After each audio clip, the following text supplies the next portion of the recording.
बिस्मिल्लाहिर्रहमानिर्रहीम। अस्सलाम वालेकुम बच्चों, कैसे हैं आप लोग? ठीक होंगे यकीनन। ठीक, आज हमारा पहला लेक्चर है, ठीक है। और आज हम जो है सिर्फ और सिर्फ अपने सिलेबस के बारे में मालूमात हासिल करेंगे। जैसे कि मैंने यहाँ लिखा है, ठीक है, हिस्सा नसर और हिस्सा शायरी में हमारे पास जो कुछ हो गया और जो कुछ रह गया उसके बारे में हम मालूमात आपको देंगे।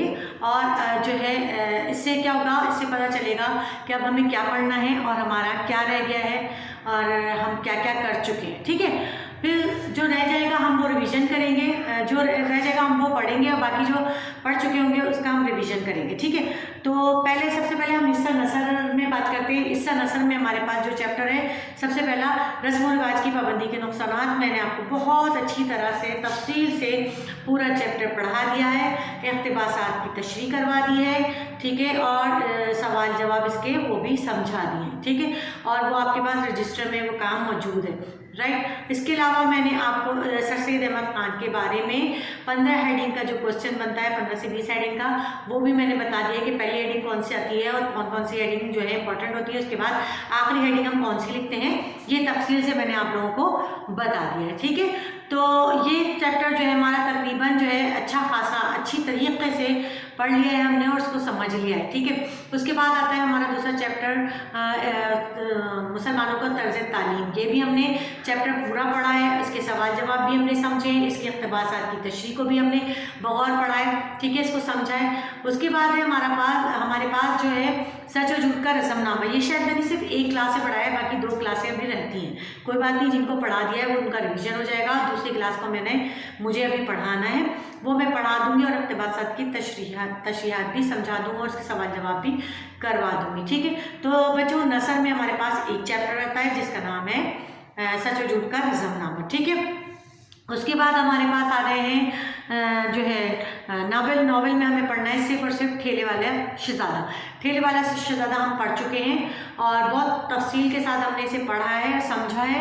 और ख्वाजा हसन निज़ामी के बारे में मैंने आपको तफसीली मालूमात दी है कि 15 हेडिंग का क्वेश्चन का किस तरह से होगा, वो भी मैंने आपको बता दिया है, ठीक है। और इसका खुलासा मुसन्निफ़ के हवाले के साथ लिखवा दिया है और हरफ आखिर भी इसका लिखवाया है और इसके सवाल जवाब भी आपको बता दिए हैं कि किस तरह से सवाल जवाब आते हैं और किस तरह से सवाल जवाब किए जाते हैं, ठीक है। तो ठेले वाला शहज़ादा भी हमारा तकरीबन कंप्लीट हो गया है। ठेले वाले शहज़ादे के बाद है हमारा चैप्टर मामा अज़मत, ठीक है। मामा अज़मत के बारे में भी डिप्टी नज़ीर अहमद का ये चैप्टर, ये भी मैंने बहुत अच्छी तरीके से आपको समझाया है और पढ़ाया है और इसके सवाल जवाब और इसका खुलासा भी मैं आपको करवा चुकी हूँ मुसन्निफ़ के हवाले के साथ, ठीक है। और इसके सवाल जवाब भी किस तरह से आते हैं वो भी मैंने आपको समझा दिए, ठीक है। फिर आते हैं तंज़ो निज़ाम में। तंज़ो निज़ाम है हमारे पास है तंज़ो निज़ाम में हमारे पास है बाइसिकल की तालीम और मीबल और मैं, ठीक है। मीबल और मैं और बाइसिकल की तालीम का खुलासा मैं आपको करवा चुकी हूँ। चूँकि इनके खुलासे आते हैं तो दोनों के खुलासे मैंने आपको लिखवा दिए हैं मुसन्निफ़ के हवाले के साथ और उनके सवाल जवाब भी आपको बता दिए, ठीक है। ये हमारा तकरीबन यहाँ से कंप्लीट हो गया है। अब हमारे पास खुतूत में आता है ख़त गालिब का ख़त मैंने आपको बहुत तफसील के साथ पढ़ा दिया है, समझा दिया है और इसके इक़्तिबास की तशरीह भी करवा दी है और सवाल जवाब भी करवा दिए हैं, ठीक है।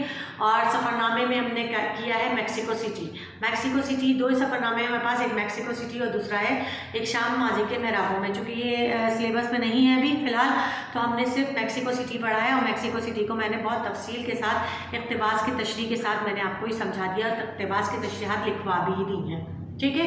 तो हमारा नर्सरी हिस्सा जो है तकरीबन इख्तिताम पजीर है। सिर्फ एक चैप्टर सच और झूठ का रस्मनामा वो हमें मुकम्मल कराना है, ठीक है। तो वो हमें मुकम्मल करना है और जिस क्लास का हो गया है उसका रिवीजन हो जाएगा, नो प्रॉब्लम, इसमें कोई इतना मसला नहीं है, ठीक है। और बाकी जो है हमारे पास हिस्सा नसर तकरीबन मुकम्मल है। अब आते हैं हिस्सा शायरी की तरफ। तो हिस्सा शायरी में हमारे पास जो है हम दो नात की तशरीहात मैंने आपको करवा दी है। हम नात के एक एक शेर की तशरीह मैंने आपको समझा दी है, शायर के तारुफ के साथ मुकम्मल करवा दिया है। तो बच्चों, ये चूँकि इनकी तशरीहात जो है एग्ज़ाम में आती हैं बंद की तशरीहात, लेकिन चूँकि हमने मरकज़ी ख़ैल पे फोकस करना है इसलिए हमने वो मरकज़ी और हमने बंद की तशरीहात को जो है राइट डाउन नहीं किया है, ठीक है।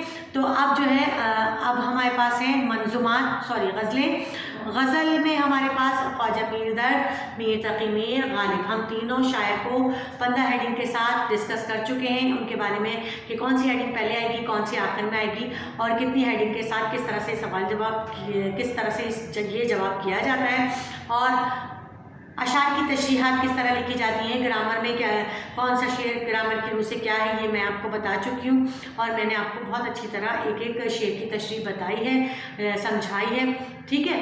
اب یہ تقریباً غزلیات میں ہمیں 3 شاعر تو ہم نے کر لیے ہیں۔ ایک اب آپ کے فیض احمد فیض میں رہتے تھے تو میں نے فیض احمد فیض کی غزل کی تشریحات کروا دی ہیں، فیض احمد فیض کا مکمل تعارف بھی کروا دیا ہے، ٹھیک ہے، اور حسب موہانی بھی رہتے ہیں، حسب موہانی بھی کروانا ہوگی، ٹھیک ہے، تو وہ میں آپ کو بس یہ شاعری میں میرے پاس غزل میں حسب موہانی کروانا رہ گئے ہیں، ٹھیک ہے۔ اچھا، اس کے بعد ہمارے پاس ہے منظومات۔ منظومات میں ہمارے پاس ہیں منظومات میں ہمارے پاس ہے برسات کی بہاریں، تعلیمات نبوی، اور جو ہے پرانا کوٹ، روح عرضی آدم کا استقبال کرتی ہے، ٹھیک ہے، روح عرضی آدم کا استقبال کرتی ہے تک تمام منظومات جو ہے میں نے آپ کو پڑھا دی ہیں، اشعار کی تشریحات سمجھا دی ہیں، مرکزی خیال لکھوا دیا ہے، حوالہ شاعر کے ساتھ میں نے آپ کو مرکزی خیال لکھوا دیے ان کے، ٹھیک ہے۔ رہ گئی پرانا کوٹ۔ پرانا کوٹ میں ایک کلاس سے پڑھا چکی ہوں، باقی کی 2 کلاسز رہتی ہیں، ان 2 کلاسز کو بھی پڑھا دیں گے، بس شاعری میں ہمارے پاس پرانا کوٹ رہتا ہے، اور نظم اور جو ہے نثر میں ہمارے پاس سچ اور جھوٹ کا نظم نامہ، یہ 2 چیپٹر ہمارے پاس جو چیپٹر اور نظم مکمل ہو جائے تو ہمارا جو ہے سلیبس کمپلیٹ ہو جائے گا، ٹھیک ہے۔ اس کے بعد جو ہے ہمارا ریویژن کا سلسلہ شروع ہوگا، اور ہم جو ہے اس میں ٹیسٹ لیں گے، چونکہ ہم سلیبس مکمل کرنے کی وجہ سے ٹیسٹ نہیں لے پائے، لہٰذا اب ہم ٹیسٹ لیں گے، ٹھیک ہے۔ تو یہاں تک آپ کو بچوں بات سمجھ میں آ گئی ہوگی، لہٰذا اب جو ہے جس کے پاس جو کام رہتا ہے وہ جلد از جلد کمپلیٹ کر لے، جس کے پاس نہیں ہے وہ مجھ سے میسیج کے تھرو کانٹیکٹ کریں، مجھے بتائیں کہ اس کا کون سا کام رہتا ہے، اور کچھ کیا سمجھ میں اس کو نہیں آ رہا، میں اسے گروپ میں سینڈ کر دوں گی، ٹھیک ہے۔ اس کے علاوہ میں نے آپ کو جو ہے 100 MCQs کی بکلیٹ دی ہے، اس سے میں نے آپ لوگوں کی تیاری کروائی تھی، ابھی جو ہمارے پیپرز ہوئے تھے، آپ لوگوں کو اس پہ فوکس کرنا ہے، اور جس کے پاس نہیں ہے وہ گروپ میں موجود بچوں سے جو ہے وہ حاصل کر لے، وہ جو ہے 100 MCQs کی بکلیٹ سے آپ لوگوں کو تیاری کرنی ہے، صحیح ہے۔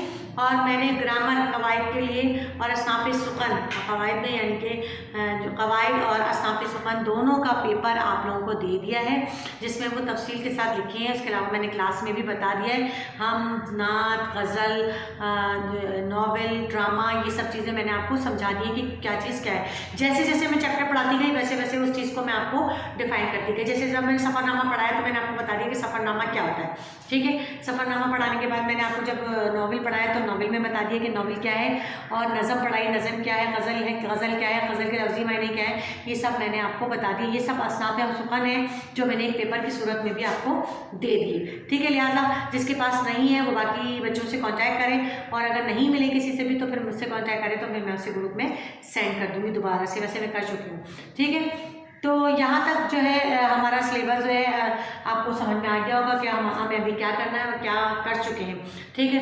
تو اس کے مطابق ہمیں تیاری کرنی ہے، بچوں رجسٹر لے کر اور کتاب لے کر بیٹھیے، جو کام آپ کا رہتا ہے اسے پہلے جلد از جلد مکمل کر لیں، لاک ڈاؤن میں آپ گھر میں بیٹھے ہوئے آرام سے، تو بچوں یہ بہت اچھا موقع ہے کہ آپ کو اچھا ٹائم مل گیا ہے، آپ لوگ گھر میں بیٹھ کے بہت اچھی تیاری کر سکتے ہیں، قواعد یا اصناف سخن کو لکھیں، بار بار لکھیں، 1 دفعہ لکھیں، 2 دفعہ لکھیں، تیسری یاد کر کے لکھیں گے تو آپ کو یاد ہو جائے گا، ٹھیک ہے۔ اور دوسری بات، خلاصے جو ہیں بہت بڑے بڑے ہوتے ہیں اور ان کو یاد کرنا مشکل ہوتا ہے، بالکل مشکل ہوتا ہے یاد کرنا، تو آدھا آدھا یاد کریں، ٹھیک ہے نا۔ اور وہ تو مجھے کیا سمجھتی ہوں کہ میں یاد کرنے کی ضرورت ہی نہیں، ایک دفعہ کہانی کو پڑھ لیں گے تو اسے اپنے لفظوں میں کہانی کی طرح بیان کرنے میں بہت آسانی ہو جائے گی آپ کو، اگر آپ سمجھیں گے۔ مرکزی خیال آپ کو 6 سے 7 لائنوں سے زیادہ کا لکھنا ہی نہیں ہے، اگر آپ لکھیں گے تو اس کے نمبر آپ کو اتنے ہی ملیں گے، لہٰذا اس پہ جتنا پوچھا گیا ہے بس اتنا آپ کو جواب دینا ہے، 6 سے 7 لائنوں میں آپ کو مرکزی خیال اور شاعر کا تعارف جو ہے لکھنا ہوگا، ٹھیک ہے۔ اکثر بچے کیا کرتے ہیں، جو میں نے کاپیز چیک کی ہیں، میں نے دیکھا ہے بچے کیا کہتے ہیں مرکزی خیال کا تبصرہ وہ بھی لکھ دیتے ہیں، جس میں بہت لمبا چوڑا یہ کوشچن ہو جاتا ہے، ٹوٹل 8 نمبر کا یہ کوشچن ہوتا ہے، ملنے آپ کو 6 نمبر ہوتے ہیں، لہٰذا آپ نے اس حساب سے نمبر کے حساب سے اس سوال کی تیاری کرنی ہے، وہ ٹھیک ہے آپ کو معلومات ہو گئی، میں نے پڑھا دیا، آپ کو سمجھ آ گیا، ٹھیک ہے، لیکن لکھنا آپ کو مختصر ہے، لہٰذا مختصر لکھنے کے لیے آپ کو عادت ڈالنی پڑے گی تھوڑا سا کہ آپ کس چیز کو کس طرح، اب بہت مختصر لکھ دیں گے تو اس کو اتنے نمبر ऐसे नहीं होंगे कि आपको नंबर दे दिए जाए, ठीक है। इतना मुख्तसर भी नहीं लिखना है कि नंबर नहीं मिले आपको जैसे 12 से 15 हेडिंग वाला क्वेश्चन है, तो ऑलमोस्ट अगर 15 हेडिंग नहीं लिख रहे तो आप 12 तो एटलीस्ट लिखने ही पड़ेंगे। अगर आप 12 हेडिंग्स भी नहीं लिखेंगे तो आप सोच लीजिए कि 15 हेडिंग का जो क्वेश्चन है मिलते ही उसमें 12 है, और अगर आपने वो 15 हेडिंग भी नहीं लिखी तो फिर आपको सोच लीजिए कि आपको क्या नंबर मिलेंगे। लिहाजा बहुत एहतियात के साथ, बहुत जो है तैयारी के साथ आपको पेपर देना है। आप आराम से घर में बैठे हैं सुकून से, तो आप बैठ के तैयारी करें, पढ़ें। ये बहुत अच्छा मौका है।